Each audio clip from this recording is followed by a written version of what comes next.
देखिए लफ्ज़ अक़ीक़, अक़ीक़ के मायने होते हैं पैदाइशी बाल। अक़ीक़ के मायने होते हैं पैदाइशी बाल। तो 7वें दिन बच्चे की विलादत होती है तो जो सर में बाल होते हैं उन बालों को 7वें दिन उतरवा देना, इसी को बोलते हैं अक़ीक़ा। ठीक है। और जब 7वें दिन आप उतरवाएंगे तो उसी दिन उसी बाल के वजन की चांदी को सदका करें। जितने बालों का वजन हो, सब में जितने बाल निकले बच्चे के उसका वजन कर लें, उतनी चांदी रख के गरीबों फकीरों में सदका करें। ठीक है। और रहा ये सवाल के अक़ीक़ा, इसकी मियाद कितनी है? 7वें दिन करा लें, 14वें दिन करा लें, 21वें दिन करा लें, या जिंदगी में जब मैसर आए, जब अल्लाह ताला आपको दे दे तब आप अक़ीक़ा करें। जब कराएंगे करा सकते हैं, इजाजत है, ये सुन्नत और मुस्तहब है। जो फूफी वगैरह बालों को ले लेती रख लेती खैर ये जो है फूफियों का हक नहीं है, ये गरीबों का, यतीमों का, मिस्कीनों का, मुहताजों का हक है, ये उन लोगों तक पहुंचाया जाएगा। हाँ, रहा बहन का सवाल, तो भाइयों को चाहिए कि अपनी बहनों को अलग से खुश करें।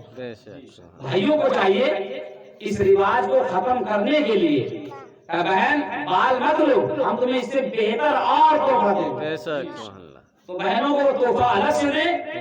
वो बाल जो है वो किसी गरीबों के लिए चांदी के बराबर सदका करना है। अब रहा सवाल ये कि हमारे मुआशरे के अंदर जब किसी का इंतकाल हो जाता है तो महर माफ कराते हैं, दूध माफ कराते हैं, ये क्या रिवाज है मेरे क्या? महर का ताल्लुक तो ये है कि जब निकाह हो शौहर को नगद महर अदा कर देना चाहिए, और आखिरी समय औरत का इंतकाल है, आखिरी सांसें हैं, उसका नज़ा का वक्त है, उस वक्त कोशिश करते कि माफ कर दो। अरे उस वक्त तो जरूरी था कि आप उसको कलमी की तलकीन करें, कलमा पढ़ाते उसको।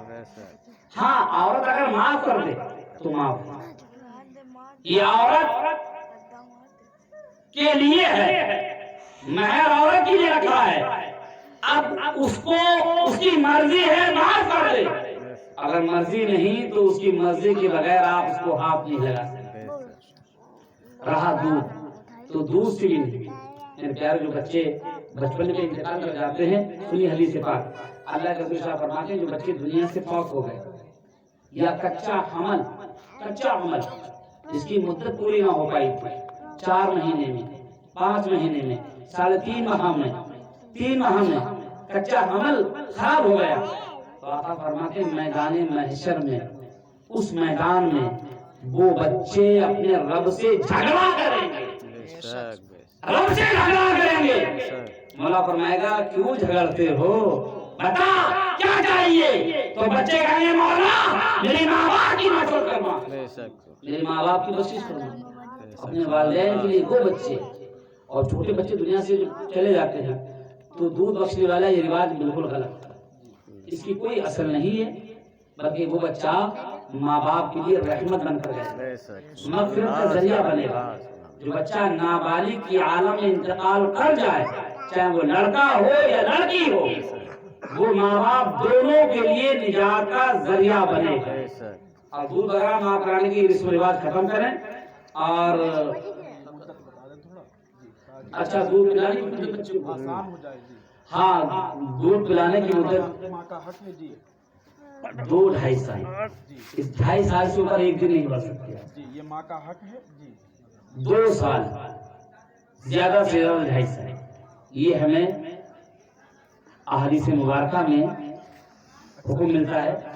2-2.5 से ज्यादा अपने बच्चों को आप दूध ना पिला। हो जाता है तो कहते हैं दूध माफ किया, बख्शा कि नहीं बख्शा, उसकी कोई जरूरत नहीं है। आप बच्चे का इंतकाल हो जाए तो दूध बख्शने की कोई जरूरत नहीं। ये खाली जो है गलत यादें और रसूमात हैं हमारे मुआशरे के अंदर के, हम दीन से दूर हैं, इल्म से दूर हैं, इसलिए हमें इसके मालूम नहीं। आपके इमाम साहब हैं और बहुत से उलमा इकराम आपकी बस्ती में हैं, बस्ती में ना हो तो लोगों से राब्ता करें, आप उनसे मसले मसाइल पूछें। बहुत आलिम दीन हैं, हमें आलिम तो इसलिए बनाए जाते हैं कि हम उनसे दीनी बात पूछते रहें। पहले खवातीन जाती थी हज़रत इमाम आज़म की बारगाह में, कभी सेब लेकर पहुंच गई, अल्लाह वली जबान से नहीं बोल रही हैं, सेब पेश कर दिया कि इमाम आजम ने सेब को पलट कर यूं काट के दे दिया और मसला समझा दिया। तमाम लोग देखते हैं कि इमाम आजम ने मसला भी समझाया है, मसला उसने पूछा भी नहीं है। वो पूछने किस बारे में आई थी? वो MC के बारे में पूछने आई थी, पर्दे में आई थी, खातून थी और अल्लाह के उस मुकद्दस आलिम दीन आलिम रब्बानी की बारगाह में आई थी। जब तक वो माँ बहनें दीन सीखने के लिए उलमा से राब्ता रखती थी, तब तक उनको दीन मिलता रहा। आज हम लोग उलमा इकराम से दूर हैं, दीनदारों से दूर हैं, इसलिए हम लोगों को मालूमात कम है। मालूम क्या करें आप? एक मसला सीखना रात भर नफिल पढ़ने से अफजल है। खैर, अल्लाह ताला की बारगाह में दुआ है। बैठा हो यार। मौलाए कायनात हज़रत की तबीयत अजीब है, तबीयत समझ रहा हूँ। और खैर अब वक्त का भी जो है इंतकाम है। अल्लाह ताला की बारगाह में दुआ है कि मौलाए कायनात पढ़ने में सुनने में जो भी लफ्ज़िश या अगलाफी अपने रहमो करम से माफ़ फरमाए। अस्सलाम वालेकुम व रहमतुल्लाहि तआला व बरकातहू। सलाम पढ़ लीजिए। मुस्तफा